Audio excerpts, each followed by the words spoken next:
नमस्कार दोस्तों, सोशियोलॉजी की सुपर एमसीक्यू सीरीज़ नंबर 49 में आपका स्वागत है। ये MCQs UGC NET JRF assistant professor PGT GDC DTPSP UPSC एवं अन्य समाजशास्त्र संबंधी परीक्षाओं के लिए काफ़ी इंपॉर्टेंट है। तो शुरू करते हैं फ्रेंड्स। क्वेश्चन नंबर 1 है कि ऑस्ट्रेलिया की अरुंडा जनजाति में चुरिंगा नामक पक्षी को किसने टोटम माना है। तो दुर्खीम ने जो अपना अध्ययन किया था ऑस्ट्रेलिया की अरुंडा नामक जनजाति में, तो इन्होंने चुरिंगा नामक पक्षी को बताया था कि उन लोगों ने ऑस्ट्रेलिया की जो अरुंडा जनजाति थी उन्होंने चुरिंगा नामक पक्षी को अपना टोटम माना था। ठीक है। और इसमें टोटम में क्या होता है कि एक समुदाय एक विशेष चिन्ह को या फिर एक पक्षी को या फिर किसी पौधे को या फिर कुछ भी ऐसा प्राकृतिक दृश्य कुछ भी जिसको अपना टोटम मान लेते हैं और फिर उसकी रक्षा करते हैं। ठीक है। वो मानते हैं कि हमारी जो उत्पत्ति है वो टोटम से हुई है। ठीक है। जैसे हमारे यहाँ भी देखते हैं, हम गाय को क्या मानते हैं, माता मानते हैं। ठीक है। तुलसी की पूजा करते हैं, पीपल की करते हैं, तो ये भी हमारे हिंदू धर्म में टोटम ही है। ठीक है। तो इस तरह से ये जो ऑप्शन नंबर बी है सही हो जाएगा। फिर देखिए क्वेश्चन नंबर 2 है कि फ्रेजर ने अपने टोटमवाद के सिद्धांत में कौन सा नहीं दिया है। तो देखिए इसमें नहीं शब्द याद रखिएगा। अक्सर बच्चे जो एग्ज़ाम में क्वेश्चंस करते हैं तो नहीं की जगह वो हाँ लगा देते हैं। जैसे कि यदि इसमें कोई बच्चा है जिसने ध्यान नहीं दिया कि नहीं को देखना है तो वो तुरंत पहला ऑप्शन लगा देगा, फिर दूसरा तीसरा। ठीक है। तो ये चीज़ है कि आपको देखना है कि किसमें नहीं लिखा हुआ है उसको तुरंत अंडरलाइन कर लीजिए। ठीक है कि इसमें नहीं का करना है। तो देखिए गर्भधारण का सिद्धांत फ्रेजर ने दिया हुआ है क्योंकि उन्होंने बोला है कि जो धर्म है वो कुछ और नहीं बल्कि गर्भवती स्त्रियों की बीमार मानसिकता का परिणाम है। ये उन्होंने कोटेशन भी दिया था। तो यदि ये कोटेशन आता है कि किसने कहा है कि धर्म गर्भवती स्त्रियों की बीमार मानसिकता का परिणाम है, तो ये हो जाएंगे फ्रेजर। फिर देखिए बाह्य आत्मा का सिद्धांत ये दिया है फ्रेजर ने। ठीक है। सहयोगी जादू का सिद्धांत, तो उन्होंने जो संक्रामक जादू का सिद्धांत दिया था उसमें उन्होंने सहयोगी जादू, 2 प्रकार के जादू बताए हुए थे। ठीक है। तो ये तो तीनों हैं। ठीक है। लेकिन आंतरिक आत्मा का सिद्धांत नहीं दिया उन्होंने बाह्य आत्मा का सिद्धांत दिया लेकिन आंतरिक आत्मा का सिद्धांत नहीं दिया। तो ऑप्शन नंबर डी सही हो जाएगा। इसमें देखिए 2-3 क्वेश्चन आपके ऐसे भी तैयार हो जाते हैं कि किसने, मान लीजिए ये प्रश्न आता है कि गर्भधारण का सिद्धांत किसने दिया। ठीक है। धर्म टोटमवाद के संबंध में बाह्य आत्मा का सिद्धांत अलग अलग पूछा जा सकता है। ठीक है। तो इस तरह से याद रखिएगा। फिर देखिए क्वेश्चन नंबर 3 है कि जादू में उद्देश्य स्पष्ट और निश्चित होता है जबकि धार्मिक उत्सवों का घटनाओं से सीधा कोई संबंध नहीं होता। ये कोटेशन है, किसने दिया है ये कोटेशन, ये दिया है मैलिनोवस्की ने। ठीक है। फिर देखिए क्वेश्चन नंबर 4 है किसने कहा है कि धर्म में विभिन्नता पाई जाती है जबकि जादू में पूरे विश्व में समानता पाई जाती है। तो ये कोटेशन किसने दिया है, फ्रेजर ने। ठीक है। देखिए धर्म में क्या होता है, उन्होंने बताया भिन्नता है, यानी अलग अलग देशों में अलग अलग धर्म है। कहीं पर यहूदी धर्म है तो कहीं पर कन्फ्यूशियस धर्म है तो कहीं पर प्रोटेस्टेंट धर्म है। ईसाई में भी अनेक प्रकार की शाखाएं हैं, बौद्ध धर्म में भी अनेक प्रकार की शाखाएं हैं। ठीक है। तो अलग अलग स्थानों पर धर्म के अलग अलग रूप हो सकते हैं, सब में शिक्षाएं अलग अलग हो सकती हैं, लेकिन जादू पूरे विश्व में समान होता है। ठीक है।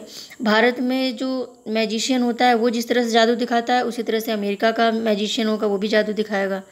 ठीक है। तो कुछ केवल जो स्टेप्स होते हैं उसमें अंतर होता है लेकिन जादू लगभग समान होता है। ये बात किसने बताई है, फ्रेजर ने। फिर देखिए इस क्वेश्चन में निम्नलिखित में से किसे धर्म का आवश्यक तत्व नहीं माना जा सकता। तो देखिए यहाँ भी नहीं शब्द आ गया, तुरंत आप गोला बना दीजिए नहीं। ठीक है। यानी हाँ मत कर दीजिएगा वरना कोई भी आप लगा के चले आएंगे। तो देखिए इसमें विश्वास जो है वो धर्म का तत्व है, यानी धर्म में विश्वास होता है, अनुष्ठान भी होता है, धार्मिक स्तरण भी होता है। ठीक है। धार्मिक स्तरण में कोई ब्राह्मण है बहुत ही उच्च होगा, उससे निम्न इस तरह से होता है, लेकिन प्रगतिशीलता किसी धर्म में नहीं होती। ठीक है। ऐसा नहीं किसी धर्म में प्रगतिशील होना अनिवार्य है। धर्म के कुछ नियम होते हैं, जैसे किसी में माना गया है कि ईश्वर जो है वो कठोर परिश्रम से प्रसन्न होगा, किसी में माना गया है कि ईश्वर जो है अनुष्ठान से प्रसन्न होगा, लेकिन ये नहीं कहा गया किसी में कि धर्म प्रगतिशील होगा, यानी धर्म में इतनी प्रगति करना इतने समय में आवश्यक है, ये किसी भी धर्म में आपको नहीं मिलेगा। ठीक है। तो इसमें ऑप्शन नंबर बी सही हो जाएगा। फिर देखिए क्वेश्चन नंबर 6 है कि किसके अनुसार विज्ञान प्रणाली से संबंधित है न कि विषय वस्तु से। तो कौन है वो, स्टुअर्ट चेज। ठीक है। यानी विज्ञान जो है वो एक प्रणाली से रिलेटेड होती है, यानी उसमें हम पहले निरीक्षण परीक्षण करेंगे, उसके बाद हम उसको क्या करेंगे, सूक्ष्म से सूक्ष्म उसका निरीक्षण करेंगे। उसका वर्गीकरण, सामान्यीकरण, ये सारी प्रणालियों को यूज़ करने के बाद यदि जो निष्कर्ष निकलता है उसको हम क्या कहेंगे, वैज्ञानिक प्रणाली कहेंगे। ठीक है। और इसका विषय वस्तु से कोई संबंध नहीं है कि ये कला का विषय है या फिर ये साइंस का विषय है या फिर ये गणित है या फिर क्या है, विषय वस्तु से रिलेटेड नहीं है। जिसमें भी वैज्ञानिक प्रणाली का यूज़ किया गया वो क्या हो गया, वो विज्ञान हो गया। तो ये स्टुअर्ट चेज ने कहा था, याद रखिएगा। फिर देखिए क्वेश्चन नंबर 7 है कि इसमें कथन और कारण का प्रश्न है, तो एक दो प्रश्न में कथन कारण का भी देती रहूँगी ताकि आपको समझने में आसानी हो। ठीक है। कथन में देखिए क्या है, एकल परिवार स्नेह, प्रेम और सामाजिक अंतःक्रिया का महत्वपूर्ण स्रोत है, ये कथन है। कारण में दिया गया है कि आधुनिक जीवन की अनामकता के कारण ऐसी जगह की ज़रूरत गहन हो जाती है जहाँ व्यक्तिगत भावनात्मक आवश्यकताओं की पूर्ति हो। ठीक है। तो इसमें देखिए कथन में ये दिखाया गया है कि एकल परिवार की इम्पोर्टेंस क्या है। ठीक है, क्या महत्वपूर्ण है, एकल परिवार क्यों ज़रूरी है। और इसमें दिखाया गया है कारण कि एकल परिवार की आवश्यकता है। ठीक है, यानी आज जो आधुनिक जीवन है उसमें व्यक्ति को बिल्कुल समय नहीं मिलता फैमिली के साथ समय बिताने का। ठीक है, तो ऐसे समय में यदि व्यक्ति के पास 2-3 घंटे 4 घंटे ही बचते हैं फैमिली के साथ रहने का, और उसमें भी वो बहुत लंबी फैमिली के साथ रह रहा है, तो अपने बच्चों के साथ, अपनी पत्नी के साथ रहने का उसको समय नहीं मिलेगा। ठीक है, तो ऐसे परिवारों में जहाँ पे आधुनिक जीवन अनामकता और आधुनिकता चरमोत्कर्ष पर है, ऐसे जगहों पर एकल परिवार बहुत ज़रूरी है। ठीक है, तो ये जो है कथन कारण से पूरी तरह से रिलेटेड है। तो इसमें ऑप्शन नंबर कौन सा सही होगा देख लेते हैं। इसमें देखिए ए और बी दोनों सही है, बी ए का सही स्पष्टीकरण है।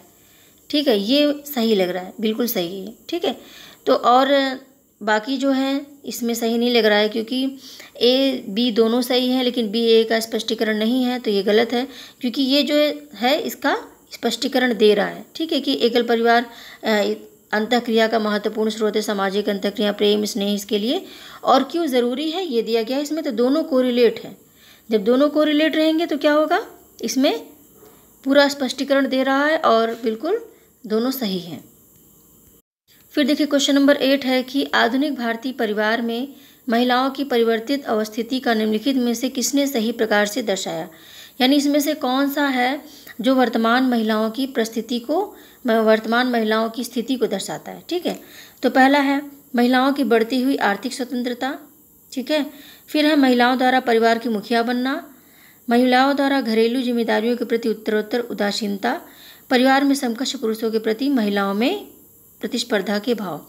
तो देखिए इसमें ऐसा नहीं है कि महिलाएं जो है पुरुषों से प्रतिस्पर्धा कर रही हैं, ये भी गलत है। ठीक है, और फिर देखिए महिला द्वारा घरेलू जिम्मेदारियों के प्रति उदासीनता, ये भी गलत है, महिलाएं घरेलू जिम्मेदारी संभाल रही हैं। ठीक है, महिला द्वारा परिवार की मुखिया बनना, महिलाएं परिवार की मुखिया नहीं बनी है, इसलिए ये भी गलत है। फिर देखिए महिलाओं की बढ़ती हुई आर्थिक स्वतंत्रता, ये बिल्कुल सही है। ठीक है, क्योंकि आधुनिक परिवार में जो महिलाएं हैं ये आर्थिक रूप से बहुत ही तेज़ी से संपन्न होती जा रही हैं। ठीक है, अब तो सरकार ने भी महिलाओं को ही उनके खाते में पैसे डालने का प्रावधान कर दिया है कि जब भी आएगा तो महिला मुखिया के ही नाम से होगा सब कुछ। ठीक है, और महिलाओं के और भी जो महिलाएं थी उनको घर से बाहर निकलने से मना किया जाता था, आपको ये नहीं करना है, आपको वो नहीं करना है। अब वो चीज़ें जो बाउंडेशंस था वो ख़त्म हो रहा है। ठीक है, तो क्या हो रहा है, महिलाओं की आर्थिक स्वतंत्रता में वृद्धि हो रही है। देखिए क्वेश्चन नंबर 9 है कि इरावती करवे हिंदू समाज की विशेषता बताती हैं। क्या विशेषता बताती हैं, पारंपरिक बताती हैं कि आधुनिक की स्थिर की सपिंडित। ठीक है, तो उन्होंने कौन सी विशेषता बताई है, सपिंडित। उन्होंने कहा है कि कई पीढ़ियों के लोग जब एक साथ रहते हैं तो वो क्या हो गया, वो संयुक्त परिवार हो गया। ठीक है, तो हिंदू समाज के बारे में बताया कि हिंदू परिवार में सपिंडित होना ज़रूरी है, यानी एक ही पूर्वज से रिलेटेड।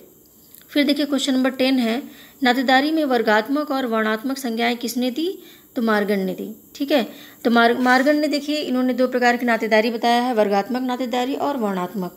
वर्गात्मक में क्या है कि अलग एक ही नातेदारी है, उसको हम कई भागों में विभक्त कर देते हैं। जैसे चाची को हम क्या बोलते हैं, आंटी बोलते हैं, मौसी को भी बोलते हैं, बुआ को भी बोलते हैं। तो कई शब्द के लिए एक ही मतलब कई रिलेशंस के लिए एक ही शब्द है। ठीक है, साउथ इंडिया में देखेंगे तो उसमें अन्ना जो होता है, अन्ना बोलते हैं पिता को, बड़े भाई को। ठीक है, इसी तरह से जो बड़े पापा होते हैं उनको भी अन्ना बोलते हैं।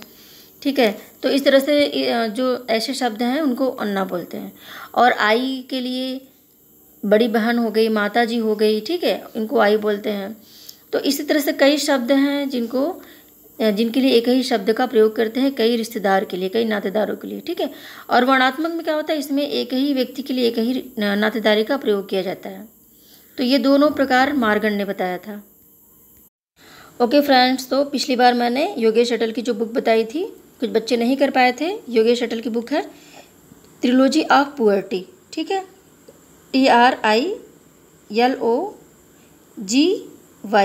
ठीक है, ट्रिलॉजी ऑफ पुअर्टी POORITY, ठीक है। तो ट्रिलॉजी ऑफ पुअर्टी उनकी बुक है। और भी जो बुक्स होंगे योगेश अटल की, वो मैं आपको धीरे धीरे एक एक सेशन में बताती रहूँगी। काफ़ी क्वेश्चंस अभी आपको पढ़ने हैं। तो मिलते हैं फिर अगले वीडियो में, तब तक के लिए नमस्कार।